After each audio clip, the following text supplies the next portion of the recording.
Again start बेटा, just because of some problem video अपने आप पोज हो गया था। चलिए स्टार्ट करते हैं। प्रॉब्लम्स इन फॉसिल फॉर्मेशन, कि फॉसिल फॉर्मेशन में प्रॉब्लम्स क्या क्या आ रही हैं। डेड एनिमल्स आर ईटन, कोई डेड मटेरियल है या तो उसको फंगस या बैक्टीरिया खत्म कर देंगे या और एनिमल उसे खा जाएंगे, वो बचेगा ही नहीं कि उसका फॉसिल बना जाए। अगर कोई मेराइन फॉर्म है तो उसके पास थोड़ा सा चांस होता है कि वो रॉक्स के अंदर डिपॉजिट हो जाए। Many animals have died on the, जो लैंड पे मर गया वो तो क्या है ओशियन तक पहुंचे और फिर फॉसिलाइजेशन हो, उसके भी चांसेस कम हो जाते हैं। Only the hard part of the animals can be preserved in rock, जो सॉफ्ट पार्ट हैं वो तो डिके ही हो जाते हैं। जो fossils are situated at the sea floor are not available for study, जो बहुत नीचे जाके सेट हो गए वो वैसे ही स्टडी के लिए अवेलेबल नहीं हो पाते क्योंकि उतने नीचे तक पहुंच पाना पॉसिबल नहीं है। डीपर रॉक्स में भी डिस्ट्रॉय, अगर बहुत ज़्यादा नीचे है तो वैसे भी वो प्रेशर और हीट के कारण हो सकता है कि डिस्ट्रॉय हो जाएं, खराब हो जाएं।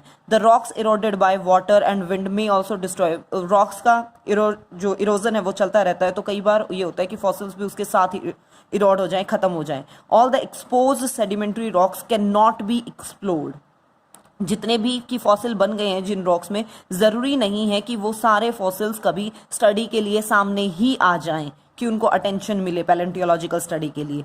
The study of fossils is very difficult and technical, इतना आसान भी नहीं है, अगर मिल भी जाए तो उनको समझना, उनकी टेक्निकल स्टडी करना।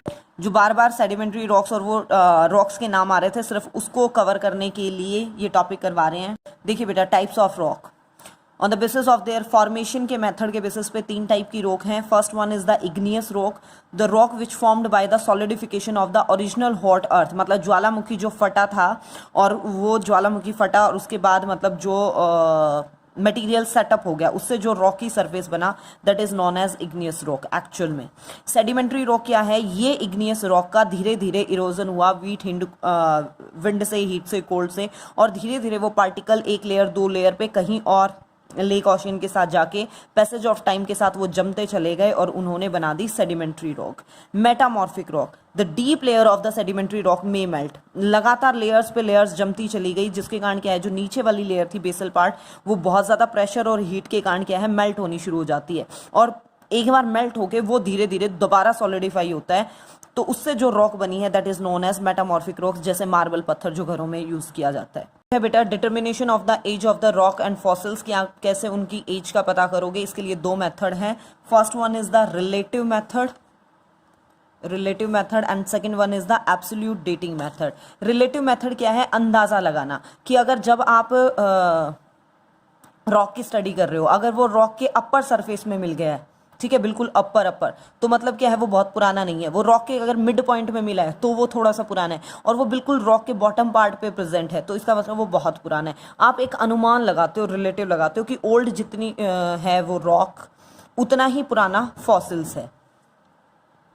Second one is absolute dating method, जो एग्जैक्ट बताए कि हाँ कि कितना क्या कुछ है। This method is based on the property of spontaneous decay of unstable radio active substance, जो रेडियो एक्टिव सब्सटेंस के डिके के बेसिस पे एक्चुअल बिल्कुल कंफर्म बताएगा कि हाँ इतना उसकी एज होगी। इसके भी 3 टेक्निक हैं। फर्स्ट है आपके पास uranium lead technique. This method introduce किया गया था बॉटलवुड के थ्रू 1907 में। इसमें यूज किया गया था यूरेनियम 238 को, जिसका डिकेइंग होने पे आपके पास क्या है, लेड 206 मिल रहा है। It has a half life time of 4.5 billion years का, ये जरूर याद रख लेना। By working out the ratio of the uranium to lead, जब आपको ये पता चल जाएगा कि कितने % यूरेनियम जो है वो लेड में कन्वर्ट हो गया, तो आपको उस रॉक की और उस फॉसिल्स की मतलब एज का आइडिया आ जाएगा। इस मेथड को यूज किया जाता है, ठीक है। Second is carbon dating method, बहुत ज़्यादा यूज हो रहा है ये मेथड भी यूरेनियम के बाद। This method was given by WF Libby 1950 के अंदर। रेडियो एक्टिव कार्बन 14 को यूज किया जाता है, जिसका हाफ 5600 ईयर्स जो डिके होता है नाइट्रोजन 14 के अंदर, और this technique can measure rock और फॉसिल्स अप टू 2005 ईयर्स तक। जैसे क्वेश्चन आ जाएगा कि इतने ईयर्स तक की एज का पता लगाना है तो आप कौन सी टेक्निक यूज करोगे, कार्बन डेटिंग मेथड यूज किया जाता है। पोटेशियम आर्गन टेक्निक के 40 के साथ है, हाफ लाइफ टाइम है 1.3 × 10⁻⁹ ईयर्स। ये आर्गन में मतलब रेडियो एक्टिव डिके होता है इसका। This method has been used to determine the age of the hominid fossils in the East Africa, जो ह्यूमन इवोल्यूशन के केस में अफ्रीका के अंदर जो मिला था फॉसिल, वो इस पोटेशियम आर्गन टेक्निक के थ्रू उसकी एज का पता लगाया गया था। बहुत पुराने फॉसिल्स के लिए इसका यूज़ किया जाता है टेक्निक के लिए। Now the next topic you can consider the missing link. ठीक है, जैसा एक था कनेक्टिंग लिंक, जो दो ऑर्गेन, सेम वही है ये भी कनेक्टिंग लिंक, दो अलग अलग ग्रुप के इसमें कैरेक्टर होंगे, ऑर्गेनिज्म में कनेक्ट कर रहे हैं, लेकिन मिसिंग लिंक का मतलब है वो ऑर्गेनिज्म आज के दिन प्रेजेंट नहीं है। कनेक्टिंग लिंक वाले ऑर्गेनिज्म आज भी हैं, ये दो ग्रुप्स के कैरेक्टर रखते हैं, but they are not present today.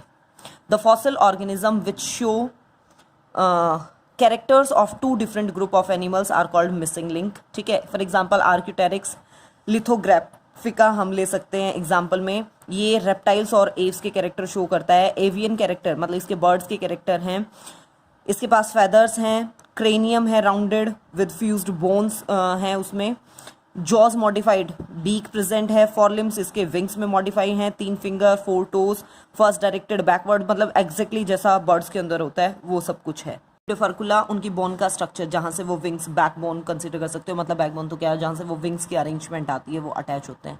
Reptilian character की हम बात करें तो रेप्टाइल्स के कैरेक्टर, इसके जॉ के अंदर टीथ थे जो बर्ड में नहीं होते, और फिंगर्स पे क्लॉज थे, long tail with chordal vertebrae, ठीक है, कॉर्डल टेल वर्ड, और कीललेस स्टर्नम, स्टर्नम थी और वो भी कीललेस, ये रेप्टाइल्स के फीचर हैं। The archaeopteryx represent a midway storage stage between reptiles और एज के बीच में, इसे लिजार्ड बर्ड भी नाम दिया जाता है और ग्लोरीफाइड रेप्टाइल्स भी नाम दिया जाता है।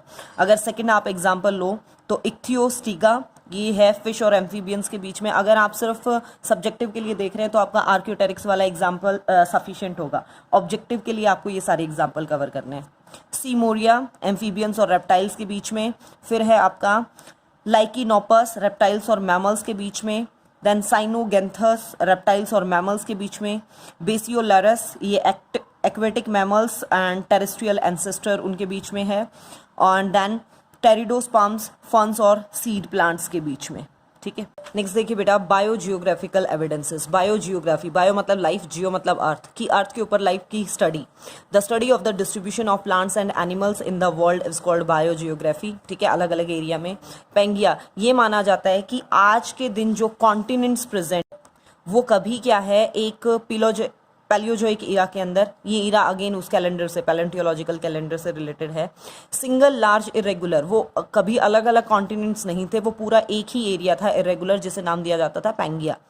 Discontinuous distribution, descendants of common ancestor, ancestor उनका कॉमन था, उनकी जो कमिंग जनरेशन थी वो सम हाउ क्या है, अलग अलग कॉन्टिनेंट्स में चले गए।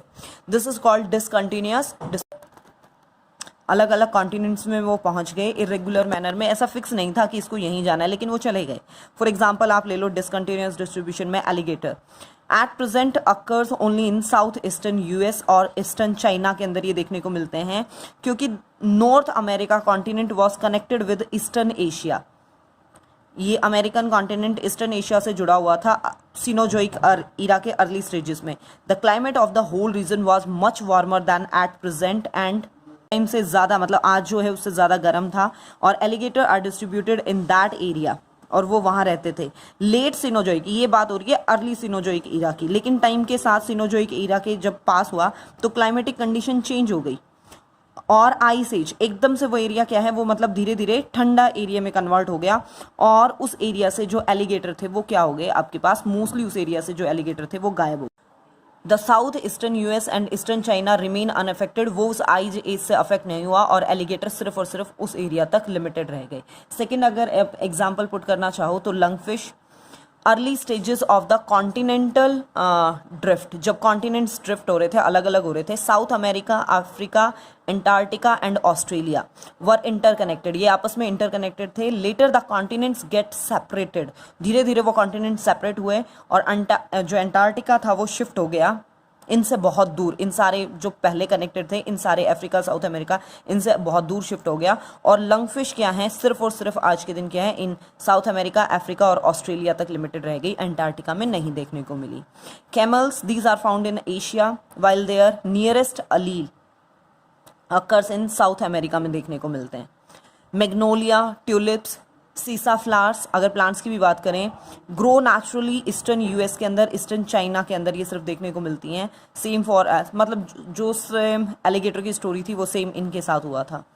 नेक्स्ट अगर हम बात करें रेस्ट्रिक्टेड डिस्ट्रीब्यूशन, वो तो था डिसकंटिन्यूअस, जैसे जैसे अलग, ये एक जगह पे ही रेस्ट्रिक्ट होके रह गए। The part separated from the rest of the world since have unique flora and fauna, जो पार्ट और वर्ल्ड से अलग हुआ आज भी उसके पास यूनिक हैं प्लांट्स और एनिमल्स। फॉर एग्जांपल हम बात करें ऑस्ट्रेलिया के पास एग लेइंग मैमल्स, कैंगरू, जिन्हें हम पाउच्ड मैमल्स भी कहते हैं, मार्सूपियल्स जिन्हें कहा जाता है, वो कहीं नहीं मिलते हैं सिवाय ऑस्ट्रेलिया के, because Australia separated from the main land of Asia से सेपरेट हुआ मीजोजोइक इरा के टाइम पे, बिफोर द प्लेसेंटल मैमल्स, जैसे आज के दिन जिनमें प्लेसेंटा वेल डेवलप्ड हो वो मैमल्स इवोल्व हुए। The primitive mammals of the Australia survived as placental mammals की तरह वो सर्वाइव हो गए, could not reach there due to the lack of land routes. वहाँ मतलब ये वाले ऑस्ट्रेलिया वाले वहाँ तक पहुँचते क्योंकि उनके पास कोई लैंड रूट नहीं था, तो वो और बाकी वर्ल्ड के पास जाते कहाँ से। With the passage of time वो वहीं फ्लॉरिश किया उन्होंने और वो कहलाए marsupials. This modification is diverse evolution, divergent मतलब एक से ही शुरू हुए थे और अलग अलग पहुंच गए। और अडप्टिव रेडिएशन, ये मान लो कि एक माँ बाप के 2-3 बेटे थे, एक किसी विदेश में चला गया, एक गांव में रह गया, एक शहर में पहुंच गया, तो उनका लाइफ पैटर्न अलग अलग हो गया। See the next one, divergent evolution, the evolutionary process which produce new species diverged from a single ancestral form adaptive to new habitats. Divergent evolution की बिल्कुल अलग अलग adaptive variation, this is most important बेटा, बाकी इतने नहीं लेकिन ये बहुत इंपॉर्टेंट है। ये इवोल्यूशनरी पैटर्न को रिप्रेजेंट करता हुआ कि कहीं एक से ही शुरू हुए, अलग अलग में चले गए, अडप्टिव सिर्फ अपनी अडप्टेशंस के बेसिस पे वो नए में कन्वर्ट होते चले गए, that is known as adaptive radiation. जैसे ऑस्ट्रेलियन मार्सूपियल और मैमल्स ने शो किया, जो ऊपर हम बात कर रहे थे उसी की detail. Darwin finches, important 2 marks question point of view से इंपॉर्टेंट है ये। Charles Darwin father of organic evolution भी इन्हें कंसीडर किया जाता है। हिस्टोरिक व्याग, मतलब हिस्टोरिक व्याग का मतलब इन्होंने जो ऐतिहासिक यात्रा की थी, व्याग मीन्स यात्रा, found that animals of Galapagos island, ये आइलैंड का नाम है, इसने देखा कि गैलापाग आइलैंड में जो बर्ड्स हैं, ठीक है, ये गैलापाग आइलैंड है साउथ अमेरिका से, जो मेनलैंड है उससे 960 किलोमीटर दूर। As the environmental condition on the island favourable for life, वहाँ लाइफ पॉसिबल थी एनिमल्स की, वहाँ ग्रो कर सकते थे, बढ़ सकते थे। बिकम मॉडिफाइड, लेकिन वो अपने उस एनवायरमेंट के अकॉर्डिंग मॉडिफाई हो गए और उस एनवायरमेंट में वो चेंज हुए। Thus long isolation made these animals different from ancestral form. Ancestral form से धीरे धीरे इतने दूर वो अपने ही एनवायरमेंट में चेंज होते जा रहे थे, वो अपने एंसेस्टर से अलग बने, इवोल्यूशन हुआ उनका। Darwin finches different in body size, feather colour और बिल शेप्ड अडप्टिव। मेन तो इनका जो बीक शेप थी वो चेंज थी, किसी के अंदर ये बहुत छोटी है, किसी के अंदर और ये थोड़ी सी बड़ी हो गई है, किसी के अंदर ये और बड़ी होती चली गई है, और बड़ी यूँ कंसिडर कर लो, ठीक है। ये थी इनके फूड हैबिट्स के बेसिस पे कि कैसा ये, अगर कोई बहुत छोटे दाने ले रहा है, ठीक है, बहुत स्मॉल एनिमल्स को मतलब इंसेक्ट्स को ले रहा है, तो उसके अकॉर्डिंग ये चेंज हो रहा था। Now the locomotion in mammals, a variety of mammals like the चीता, squirrel, elephant, sloth, bat, kangaroo have limbs for locomotion. Limbs in all these mammals have common origin है, उनका सेम स्ट्रक्चर है, लेकिन वो अलग अलग ऑर्गेनिज्म में अलग अलग काम के लिए मॉडिफाई हो चुके हैं। Now see the convergent evolution, development of similar adaptive functional structure. जो हमने होमोलोगस और एनालोगस पढ़ा था, वही कंसेप्ट यहाँ काम कर रहा था, वहाँ जो हमने डाइवर्जेंट और कन्वर्जेंट नाम दिया था। एग्जाम्पल वही है, wings of bird, bat, insect, spiny anteater, scaly anteater belongs to the different order of the class mammalia but have similar adaptation for food. See the next parallel evolution. It refers to the independent development of similar characters in 2 animals. कोई 2 animal है वो बिल्कुल अलग अलग जगह पे हैं, मतलब एक नोटबुक में एक ये पेज है, एक ये पेज है, ठीक है, बिल्कुल, और यहाँ कंडीशंस कुछ हैं, यहाँ कंडीशंस कुछ हैं, डिफरेंट कॉन्टिनेंट्स में वो हैं, लेकिन इवोल्यूशन का पैटर्न सेम हो जाए समहाउ, मतलब बाई चांस वाली बात है।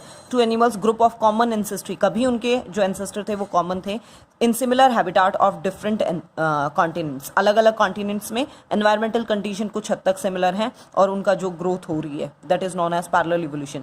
जैसे प्लेसेंटल वॉल्फ और टेस्मेनियल वॉल्फ, ये टेस्मेनियन है marsupial, are closely related form found in similar habitat but in different continents, अलग अलग जगह, ठीक है। ये ऑस्ट्रेलियन और ये नॉर्मल अपने उसमें मिलती है। ये देखिए प्लेसेंटल और एशिया में और टेस्मेनियन जो मार्सूपियल है वो ऑस्ट्रेलिया में। नेक्स्ट वीडियो में बात करते हैं हम इन एविडेंसेस की बेटा।